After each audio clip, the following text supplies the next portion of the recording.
শ্রীমঙ্গল সবুজে মোড়ানো এক শান্ত শহর, যেটাকে অনেকেই ভালোবেসে চায় রাজধানী বলেও ডাকে।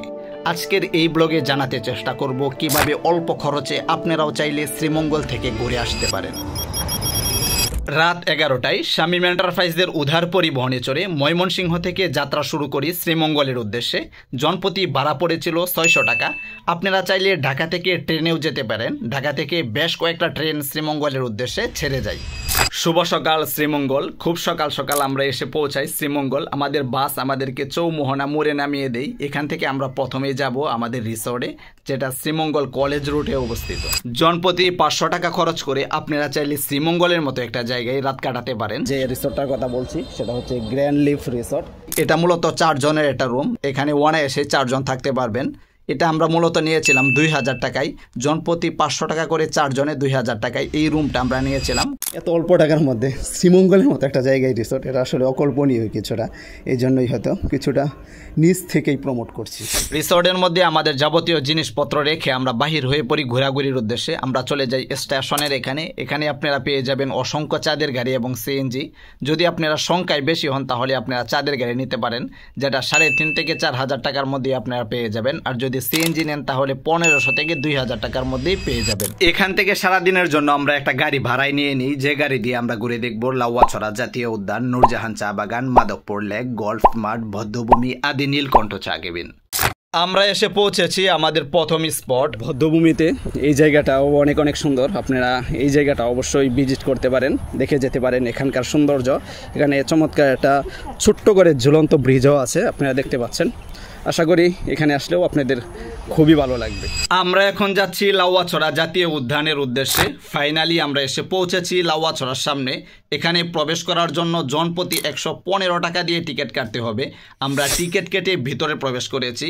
এই রাস্তা ধরে কিছু দূর আগালি আপনারা পেয়ে যাবেন ঐতিহাসিক সেই শুটিং স্পট। এই রেল লাইনের শুটিং হয়েছিল হলিউডের অস্কার জয়ী মুভি এবং হুমায়ুন আহমেদের আমার আছে জল সিনেমার। তাছাড়াও এই উদ্যানের ভিতরেই একটা আদিবাসী গ্রাম রয়েছে, আপনারা চাইলে সেখান থেকেও ঘুরে আসতে পারেন। তবে সেখানে যাওয়ার জন্য বেশ অনেকটা পথ আপনাদের ট্রেকিং করতে হবে। লোকালরা অনেকেই বলবে গাইড নিয়ে যাওয়ার জন্য, তবে আমি বলবো আপনারা চাইলে নিজেরাই ঘুরে আসতে পারেন। ফাইনালি দীর্ঘ সময় ট্রেকিং শেষে অবশেষে এসে পৌঁছেছি আদিবাসী গ্রামে। ওদের একটা ঘরের বারান্দার মধ্যে আমি বসে আছি। বেশ অনেকটাই ক্লান্ত এখানে আসতে আসতে, তবে ওরা অনেকটাই ডেভেলপ।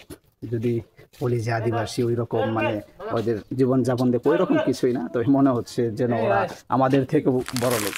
আমরা এখন রওনা হয়েছি গল্ফ মাঠের উদ্দেশ্যে। আমরা ফাইনালি এসে পৌঁছেছি গল্ফ মাঠের এখানে। এ রাস্তা ধরে কিছু দূর আগালেই হচ্ছে গল্ফ মাঠ। শ্রীমঙ্গলের মধ্যে সবথেকে সুন্দরতম একটা মাঠ যদি থেকে থাকে তাহলে আমি বলবো সেটা হচ্ছে গল্ফ মাঠ। আপনারা চাইলে এখানেও আসতে পারেন। এখানকার যে সৌন্দর্য, এখানকার যে মাঠের একটা ভিউ, এটা আপনাদেরকে মুগ্ধ করবে আশা করি। আমরা এখন এসে পৌঁছেছি মাধবপুর লেকে। এই রাস্তা ধরেই যেতে হবে, সামনেই হচ্ছে মাধবপুর লেক। এখানে এন্ট্রি ফি আছে একটা 20 টাকা। এন্ট্রি ফি দিয়েই আপনারা প্রবেশ করতে পারবেন মাধবপুর লেকে। এখানে হচ্ছে যে এন্ট্রি ফিটা নেওয়া হয় এটা হচ্ছে গাড়ি ভেদে আর কি এন্ট্রি ফিটা নেওয়া হয়, ওইটাই আর কি আপনাদেরই বহন করতে হবে। সেটা নিয়েই এখন আমরা যাচ্ছি মাধবপুর লেকের ভিতরে। ঘুরে দেখছি মাধবপুর লেকের সৌন্দর্য, আপনারাও দেখতে পাচ্ছেন। বেশ কিছু শাপলা ফুল ফুটেছে, সেটা আপনারা ক্যামেরার মধ্যে দেখতে পাচ্ছেন। সত্যি চমৎকার এই জায়গাটা।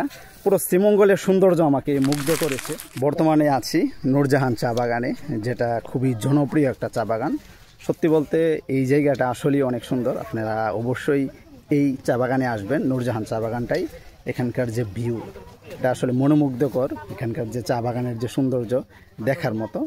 সবাই এখানেই আসে কম বেশি, যারা শ্রীমঙ্গল ভ্রমণে আসে। বিশেষ করে শ্রীমঙ্গলের মধ্যে নূরজাহান চা বাগানটা খুবই ঐতিহ্যময় এবং খুবই সুন্দরতম একটা জায়গা।